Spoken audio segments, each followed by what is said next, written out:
بھی سوال پوچھ لیتا ہوں، یہ جو ہم خواب دیکھتے ہیں اس کا حقیقت سے تعلق ہوتا ہے، اس کی تعبیر ہوتی ہے، یا بس اس کو بھول جانا چاہیے، بس ایک چیز تھی دیکھی بھول جاؤ؟ بسم اللہ الرحمن الرحیم. نہیں، بالکل اس کا حقیقت سے تعلق ہوتا ہے. صحابہ کرام علیہم رضوان بکثرت اس کو روایت کرتے ہیں کہ نبی کریم صلی اللہ علیہ وسلم فجر کی نماز کے بعد صحابہ کرام سے دریافت فرمایا کرتے تھے اگر کسی نے کوئی خواب دیکھا ہے تو بیان کریں. اچھا، وہ بیان کرتے، سرکار اس کی تعبیر بیان کرتے، اور اگر کسی نے نہ دیکھا ہوتا اور سرکار کو اللہ نے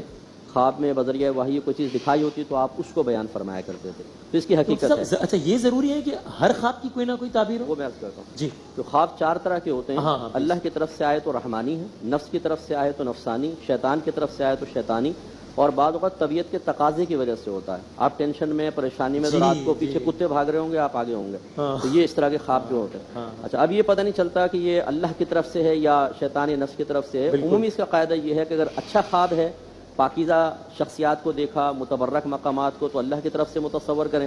اگر اس میں گندگی ہے اور خرابی نظر آ رہی ہے تو نفس و شیطان کی طرف سے. اور اس طرح جو عموماً جو کتے بلی یا سانپ پیچھے لگ گئے ہیں، یہ عموماً طبیعت کے تقاضے کی وجہ سے ہوتے ہیں. صحیح تعبیر جو ہوتی ہے وہ رحمانی خواب کی ہوتی ہے، باقی خوابوں کی نہیں ہوتی. ٹھیک ہے، خواب کے حوالے سے بات. ایک اور موضوع جو کہ اپنے یہ ابھی بہن نے کیا تھا کہ میرے شوہر فوت ہو گئے ہیں، نہیں سوری، مہر دیا تھا شوہر نے اور ساس نے وہ مہر چھین لیا ہے، کیا حکم شرع ہے؟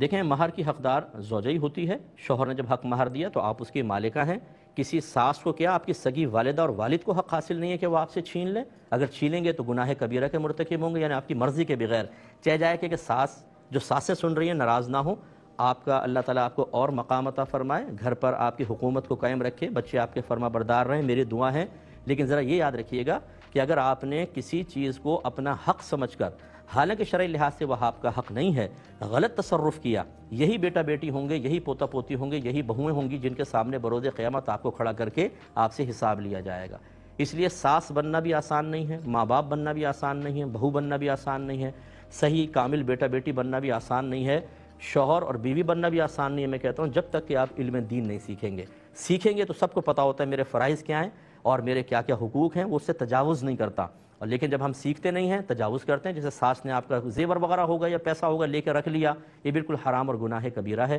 اگر آپ کی مرضی نہیں ہے، جب تک وہ ساس رکھی رہیں گی، آپ کو تصرف نہیں کرنے دیں گی، مسلسل ان کے نام اعمال میں گناہ لکھا جاتا رہے گا اور آخرت میں ان کو حساب دینا ہوگا. ایسی ساسوں کو چاہیے فوراً اپنی بہو کو جو اس کا ہے مال وہ اس کو واپس کریں، اور جو اس کا مال ہے وہ فوراً اس کو واپس دیں. جب تک رکھیں گی مرضی کے بغیر گناہ گار ہوتی رہیں گی. ٹھیک ہے، ساتھ بھی یہی مسئلہ ہے. بعض لوگ بڑے اس میں مسائل کا شکار ہوتے ہیں، کہتے ہیں جی جوائنٹ فیملی ہے، اب ہمیں شرم آتی ہے جی، باتھ روم بھی ایک ہی ہے اس کو یوز کرتے ہوئے، تو اس لیے ہم شرماتے ہوئے غسل نہیں کرتے ہیں، دن میں کر لیتے ہیں. یاد رکھیں کہ ایسی شرم جو کسی گناہ کبیرہ کے اندر مبتلا کر دے، ایسی شرم پھر قبر میں جا کے رلائے گی اور میدان محشر میں پچھتاوے کا سبب بنے گی. تو اگر لوگ مطلع ہوتے بھی ہیں تو کوئی بات نہیں، آپ جا کے غسل کریں، کرنا فرض ہے. اگر آپ ویسی مطلب نماز قضا کر دیں گے جان بوجھ کے تو بہت بڑا گناہ ہے. اور اس کو معمولی سمجھ کے کوئی کرے تو اس کے ایمان کا خطرہ بھی ہو سکتا ہے کہ عادت ہی بنا لیں کہ جی، جیسے میں نے کہا کہ جوائنٹ فیملی ہوتی ہے، اب میاں بیوی ہوتے ہیں، شرماتے ہیں کہ بھئی 5-6 فیملیز رہ رہی ہیں، 4 فیملی رہ رہی ہیں، فیملیز جو بھی باتھ روم میں جا کے نہاتا ہے تو مجھے پتہ چل جائے گا صبح صبح نہائیں گے، کیوں نہ آ رہے ہیں، تو اس لیے پھر مسئلہ ہوگا. تو یوں اس شرم کی وجہ سے وہ عادت بنا لیتے ہیں کہ غسل ہی نہیں کرتے ہیں. پھر صبح اب دیکھیں غسل ایک تو دیر کرنا، رحمت کے فرشتے نہیں آئیں گے، نماز قضا ہونے کا خوف، اس سے گناہ لیتا. پھر نماز جان بوجھ کر قضا کرنا گناہ کبیرہ ہے، بہت بڑا گناہ ہے. تو کاش ہم شرم اللہ اس کے رسول کی رکھیں، مخلوق کی نہیں. خوف اللہ کا ہو، مخلوق کا نہ ہو. تو یہ ہماری غلطیاں ہوتی ہیں جس کی بنا پر مطلب ہم توجہ نہیں کر پاتے اور اس طرح گناہوں کے اندر مبتلا ہوتے ہیں. تو کھانے سے متعلق چند چیزیں دیکھیے. صحیح مسلم شریف میں حضرت حذیفہ رضی اللہ تعالی عنہ سے مروی ہے کہ رحمت کونین صلی اللہ علیہ وسلم نے فرمایا کہ جس کھانے پر بسم اللہ نہ پڑھی جائے وہ شیطان کے لیے حلال ہو جاتا ہے.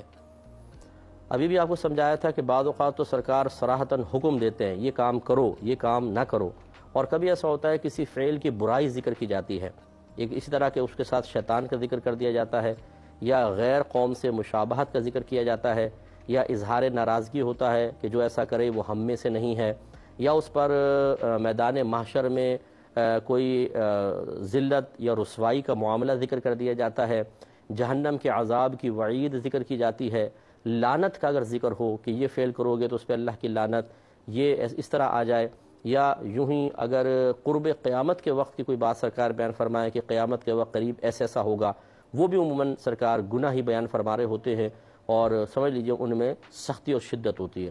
تو یہاں پر بھی سرکار فرما رہے ہیں کہ جس نے کھانے پر بسم اللہ نہ پڑھی اس کی وہ کھانا شیطان کے لیے حلال ہو جاتا ہے۔ اس کا مطلب یہ ہے اس میں شیطانی مداخلت ہو جاتی ہے۔ اب شیطانی مداخلت اس اعتبار سے بھی ہو سکتی ہے کہ وہ اس کھانے کے اندر شامل ہو جاتا ہے، اور اس اعتبار سے بھی اس میں وہ اثر پیدا ہو جاتا ہے کہ یہ کھانا کھائیں گے تو ہمارے باطن میں جا کر بگاڑ پیدا کرے گا، نورانیت یا روحانیت پیدا نہیں کرے گا۔ اس کے برعکس اگر بسم اللہ پڑھ کے کھایا جائے، سنت کی نیت سے کھائیں، اللہ تعالیٰ کی رضا کے لیے، اور اس نیت کے ساتھ کہ یہ کھانا جب جسم میں پہنچے گا توانائی پیدا ہوگی تو میں اس توانائی کو اللہ تبارک و تعالیٰ کی رضا اور اچھے کاموں میں صرف کروں گا، تو یہ کھانا عبادت میں شمار ہوگا، نیکی میں شمار ہوگا، ذائقہ اب بھی ملے گا، پیٹ اب بھی بھرے گا، لیکن یہ نورانیت اور روحانیت میں اضافہ کرے گا۔ اس لیے گویا کہ یہ حکم ہے کہ جب کھانا کھائیں تو پہلے بسم اللہ الرحمن الرحیم پڑھ لیا کریں۔ ایک اور روایت دیکھیں، صحیح مسلم میں جابر رضی اللہ تعالیٰ عنہ سے مروی ہے کہ حضور اقدس صلی اللہ علیہ وسلم نے فرمایا کہ جب کوئی شخص مکان میں آئے اور داخل ہوتے وقت اور کھانے کے وقت بسم اللہ پڑھ لے تو شیطان اپنی ذریت یعنی نسلوں سے کہتا ہے کہ اس گھر میں نہ تمہیں رہنا ملے گا نہ کھانا، اور اگر داخل ہوتے وقت بسم اللہ نہ پڑھی جائے تو کہتا ہے کہ اب تمہیں رہنے کی جگہ مل گئی، اور کھانے کے وقت بسم اللہ نہ پڑھیں تو کہتا ہے کہ رہنے کی جگہ بھی ملی اور کھانا بھی مل گیا۔ اس کا مطلب یہ ہوا کہ جب ہم گھر میں داخل ہوں تو ہمیں بسم اللہ الرحمن الرحیم پڑھ کر اپنا سیدھا قدم اندر رکھنا چاہیے، سنت ہوتا ہے۔ تو بسم اللہ پڑھنے کی برکت سے شیطان اس گھر میں داخل نہیں ہو پائے گا، برکت پیدا ہوگی۔ لیکن ہم تو دروازہ بجاتے ہیں، اندر سے پوچھتے ہیں کون، جی فلاں، دروازہ کھلا، ارے بھائی ہٹو بڑی گرمی ہے بھائی، سیدھے گھس جاتے ہیں، اور جیسے گھسیں گے بھائی کھانا بنا نہیں بنا، پانی لے کر آؤ، یہ وہ شور شرابہ مچا دیتے ہیں، بسم اللہ الرحمن الرحیم کی طرف توجہ ہی نہیں ہوتی۔ اس لیے پھر ہمارے گھر میں شیطان گھستا ہے، جب شیطان آتا ہے تو بے برکتی پیدا ہوتی ہے۔ اچھا یہ بھی قابل توجہ بات ہے، گھر میں 4 فرد ہیں، چاروں باہر ہیں، ایک بسم اللہ پڑھ کر داخل ہوا تو اس نے تو گویا کہ دروازہ بند کر دیا شیطان کے لیے، لیکن 3 ایسے داخل ہوئے کہ جنہوں نے بسم اللہ نہیں پڑھی تو ان کے ساتھ شیطان آ جائے گا۔ اس کا مطلب یہ ہوا کہ گھر کے تمام افراد کو پیار سے، محبت سے یہ عمل سکھانا چاہیے کہ جب بھی گھر میں آئیں تو بسم اللہ الرحمن الرحیم پڑھ کر داخل ہوں۔ اور اس کے ساتھ میں آپ کو مزید ایک حدیث عرض کر دیتا ہوں برکت کے لیے۔ ایک صحابی تھے، انہوں نے رحمت کونین صلی اللہ علیہ وسلم کی خدمت میں عرض کیا، صلی اللہ بڑی تنگ دستی ہے، میں پریشان رہتا ہوں اور مالی لحاظ سے مستحکم نہیں۔ تو رحمت کونین صلی اللہ علیہ وسلم نے ارشاد فرمایا کہ جب آپ گھر میں داخل ہوں تو بسم اللہ الرحمن الرحیم پڑھ کر داخل ہوں، اور چاہے کوئی گھر میں ہو یا نہ ہو سلام کریں، اگر ہوں تو ان کو سلام کریں، ورنہ گویا کہ مراد یہ ہے کہ گھر میں فرشتے اور جنات تو ہوتے ہی ہیں، کم از کم آپ کے میرے ساتھ جن اور فرشتہ تو ہوتا ہی ہوتا۔ تو جن یعنی وہ شیطان ہوتا ہے ہمارے ساتھ تو خیر، لیکن اچھے پاکیزہ جنات بھی بعض وقت گھروں میں ہوتے ہیں، ورنہ فرشتے تو ہیں، تو ان کو نیت کرنے کے، ان کو سلام کرنے کی نیت سے انسان بسم اللہ السلام علیکم کہے۔ اور پھر سرکار نے فرمایا ایک بار سورہ اخلاص پڑھ لو، قل هو اللہ احد۔ تو اس شخص نے یہ عمل شروع کیا، کچھ ہی عرصہ گزرا تھا کہ اللہ تبارک و تعالیٰ نے اسے مالا مال کر دیا، نہ صرف اسے بلکہ اس نے دوسروں کی بھی مدد کی۔ تو اس لیے یہ عمل اگر میرے بھائی بہن سن رہے ہوں اور اختیار کرنا چاہیں، بس تھوڑی سی توجہ کرنی ہوگی، اور شیطان عین گھر میں داخل ہوتے وقت آپ کو بھلا دے گا۔ جب آپ اندر داخل ہو کے بیٹھ جائیں گے نا، پھر یاد آئے گا ہو یار وہ میں نے پڑھا نہیں، تو کوئی بات نہیں، آپ بعد میں بھی پڑھ لیں، لیکن یہ داخل ہوتے وقت ہی پڑھنا چاہیے، اس کی عادت بنائیں، اور سستی آئے چاہے کاہلی آئے، شیطان روکنے کی کوشش کریں نہ کریں، پھر آپ دیکھیں انشاءاللہ اللہ تبارک و تعالیٰ گھر میں برکت پیدا فرمائے گا۔ لیکن یہ بھی بارہا آپ کو سمجھایا کہ دوا اگر ڈاکٹر دے اور کہے کہ یہ بہترین دوا ہے تو یہ کہنے کی ضرورت نہیں ہوتی کہ اس کے ساتھ ساتھ آپ کو پرہیز بھی کرنا ہوگا۔ تو یہ نہیں کہ خالی اندر داخل ہوئے اور سورہ اخلاص پڑھ لی، بسم اللہ بھی پڑھ لی، سلام کر لیا، سورہ اخلاص پڑھی، اور اس کے بعد فضول خرچیوں میں لگے ہوئے ہیں اور نمازیں بھی نہیں پڑھ رہے ہیں، گھر میں گناہوں کے آلات بھی چل رہے ہیں، تو ان چیزوں سے بے برکتی پیدا ہوتی ہے۔ اب ایک طرف آپ برکت والا عمل کر رہے ہیں، پھر بے شمار بے برکتیوں والے عمل بھی ہیں، تو اس لیے اگر کوئی فرض کر لیں ہمیں وہ نتیجہ مرتب ہوتا نظر نہ آئے جس کی ہم توقع کر رہے ہیں، تو اس کا مطلب ہے کہ کوئی چیز راہ میں رکاوٹ بن رہی ہے، اس رکاوٹ کو بھی دور کرنے کی ضرورت ہے۔ لیکن بہرحال آپ یہ وظیفہ کریں، اللہ تعالیٰ برکت عطا فرمائے گا۔ اور اس کے بعد سرکار نے فرمایا اگر کھانا کھاتے ہوئے بسم اللہ پڑھ لیں تو بس شیطان کھانے سے بھی محروم رہے گا، لیکن اگر یہ دونوں کام نہ ہوں تو شیطان اندر داخل ہو جائے گا، اور آپ کے دسترخوان پر، آپ کی ڈائننگ ٹیبل پر وہ آپ کے ساتھ بیٹھ کر بڑے مزے سے کھاتا رہے گا۔ صحیح بخاری اور صحیح مسلم میں عمر بن ابی سلمہ رضی اللہ تعالیٰ عنہ سے مروی ہے، کہتے ہیں کہ میں بچہ تھا اور نبی کریم صلی اللہ علیہ وسلم کی پرورش میں تھا، تو نبی کھاتے وقت میں برتن میں ہر وقت ہر طرف ہاتھ ڈال دیا کرتا تھا، تو رحمت کونین صلی اللہ علیہ وسلم نے ارشاد فرمایا کہ بسم اللہ پڑھو، اپنے سیدھے ہاتھ سے کھاؤ اور برتن کی اس جانب سے کھاؤ جو تمہارے قریب ہے۔ یہ ہے ایک سنت طریقہ کہ اگر آپ کھا رہے ہیں ساتھ میں، یہ تب ہوتا ہے کہ جب آپ کسی کے ساتھ کھا رہے ہوں، اور ویسے بھی مطلب یہ کہ نبی کریم نے حدیث میں فرمایا کہ ایک دم درمیان میں ہاتھ نہ ڈالو بلکہ کنارے سے کھانا شروع کرو۔ تو اکیلے بھی یہ طریقہ کار ہونا چاہیے، بعض اوقات پلیٹ یہ رکھی ہوئی ہے ادھر سے کھانا شروع کرتے ہیں یا درمیان سے، یہ نہیں بلکہ اپنے سامنے سے کھائیں۔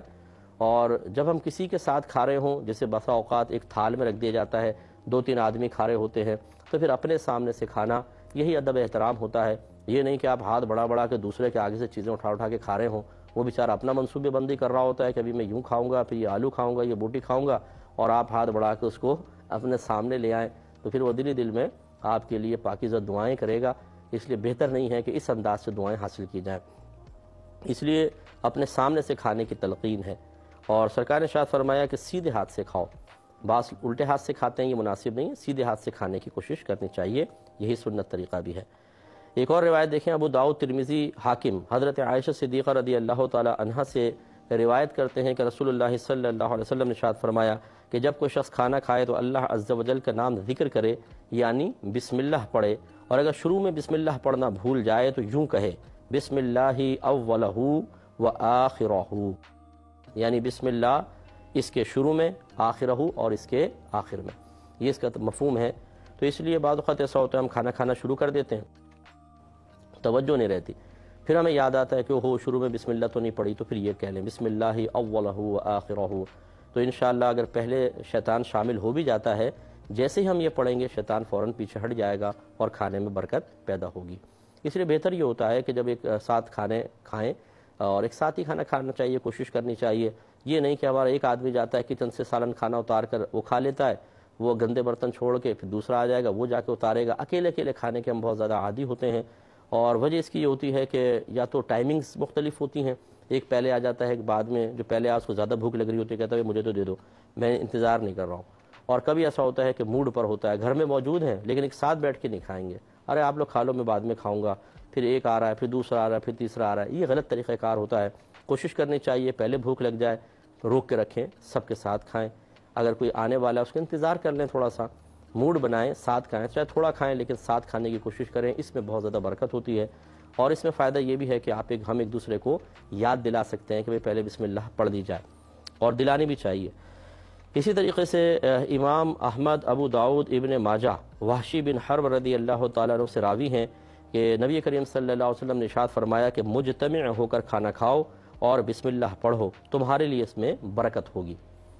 ابن ماجہ کی روایت میں یہ بھی ہے کہ لوگوں نے عرض کی یا رسول اللہ صلی اللہ علیہ وسلم، ہم کھانا کھاتے ہیں لیکن پیٹ نہیں بھرتا، آپ نے ارشاد فرمایا کہ شاید تم الگ الگ کھاتے ہوگے، عرض کی کہ جی ہاں، فرمایا اکٹھے ہو کر کھاؤ اور بسم اللہ پڑھو، برکت ہوگی۔